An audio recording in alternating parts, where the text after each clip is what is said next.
আসসালামু আলাইকুম ভিউয়ার্স, আশা করি আপনারা সবাই ভালো আছেন। আমিও আলহামদুলিল্লাহ আল্লাহর অশেষ রহমতে ভালো আছি। প্রতিদিনের মতো আজকেও আপনাদের মাঝে নিয়ে হাজির হয়েছি খুবই শক্তিশালী এবং খুবই পাওয়ারফুল নুরানি সাধনা নিয়ে। অবশ্যই চমৎকার একটি আমল, খুবই পাওয়ারফুল। এ অনেক কাজ করতে পারে। ওনারা জন্মগতভাবেই আধ্যাত্মিক শক্তির অধিকারী, সেইভাবে আল্লাহ তাআলা তাকে সৃষ্টি করেছে।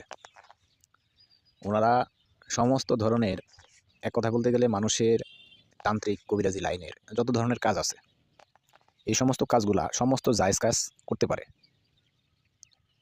ওনাকে দিয়ে কোনোভাবেই নাজায়েজ কাজ করানো যাবে না, এটা সবাই মাথায় রাখবেন। এবার আসি আমলটা কিভাবে করতে হবে, কোন দিন করতে হবে। সবাই মনোযোগ সহকারে ভিডিওটি শুরু থেকে শেষ পর্যন্ত দেখবেন এবং কথাগুলো ভালো করে বোঝার চেষ্টা করবেন। যদি কোনো ব্যক্তি বুঝতে না পারেন অথবা কোনো ধরনের কোনো প্রশ্ন থাকে অথবা কিছু জানার থাকে অথবা বিভিন্ন ধরনের কাজকর্ম করাতে চান, যে কোনো বিষয় হোক না কেন, স্ক্রিনে নাম্বার দেওয়া আছে, যোগাযোগ করবেন, ইনশাল্লাহ পরামর্শ দেওয়া হবে। তো এই আমলটি করতে গেলে 3টা দিন নির্ধারণ করতে হবে। এই 3 দিন ব্যতীত অন্য কোনো দিন এই আমল করতে পারবেন না। প্রথম দিন নতুন চাঁদের জুমারাত,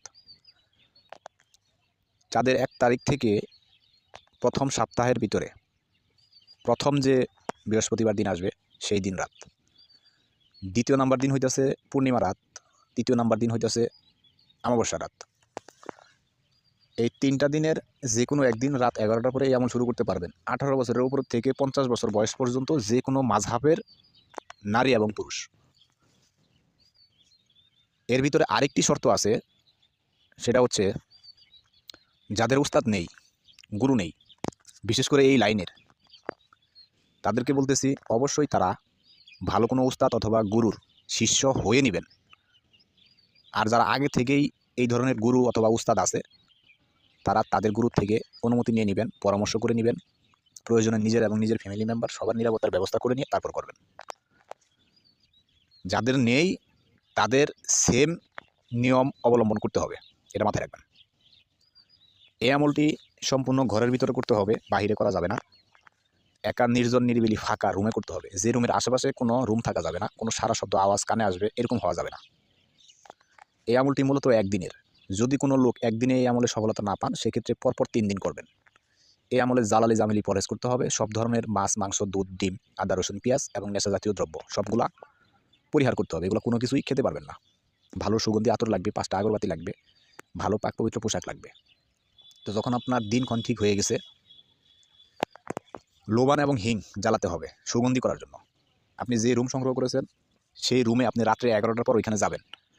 যাওয়ার পরে সর্বপ্রথম আপনার কাজ হবে লোবান এবং হিং কয়লার সঙ্গে জ্বালানো। জ্বালিয়ে ওইখান থেকে আপনি চলে আসবেন। 10-15 মিনিট পরে আপনি ওইখানে পুনরায় আবারও যাবেন। যাওয়ার পরে জায়নামাজ বিছিয়ে নেবেন, কেবলামুখী মুখ করে বসতে হবে সেই অনুযায়ী। ওইখানে বসে সর্বপ্রথম তওবা ইস্তেগফার পড়বেন। তারপরে চেষ্টা করবেন 5 থেকে 10 মিনিট ধ্যান করার জন্য। তাকে আপনি কীভাবে দেখতে চান, উনি কীভাবে আসবে, এইভাবে একটা ধ্যান করবেন, যাতে আপনার অন্য কোনো দিক আমলের সময় মনোযোগ না যায়, শুধুমাত্র আমলের দিকেই যেন মনোযোগ থাকে, সেটার জন্য ধ্যান করবেন। ধ্যান করা শেষ, তারপর আপনি স্ক্রিনে আমি যে দোয়াটা দিয়ে দিয়েছি, বিহকে কাফ হা ইয়া আইন সদ, এখান থেকে শুরু। এটা 5320 বার পড়তে হবে। আবারও বলতেছি, কাফ হা ইয়া আইন সদ, এখান থেকে শুরু। সামনে বিহকে কথাটা আছে ওইখান থেকে শুরু আর কি। 5320 বার পড়তে হবে, একদিনের আমল। যদি কোনো ব্যক্তি বাইচান্স কোনো কারণে একদিনে সফলতা না পান, তাহলে অবশ্যই পরপর 3 দিন করবেন। কীভাবে পড়তে হবে এটাও যদি বুঝতে না পারেন, তাহলে অবশ্যই স্ক্রিনে নাম্বার আছে, নক দিতে পারেন ইনশাল্লাহ। তো আসলে বন্ধুত্ব করে নেবেন, ডাকার নিয়ম জেনে নেবেন, বিদায় দিয়ে দিবেন। তাহলে এই পর্যন্তই। সবাই ভালো থাকবেন, আমার জন্য দোয়া করবেন। আমিও আপনাদের সবার জন্য দোয়া করি, যে বা যারাই আমল করবেন আল্লাহ তাআলা তাদেরকে সফলতা দান করুক। আজ এই পর্যন্ত। আল্লাহ হাফেজ। আসসালামু আলাইকুম ওয়া রাহমাতুল্লাহ।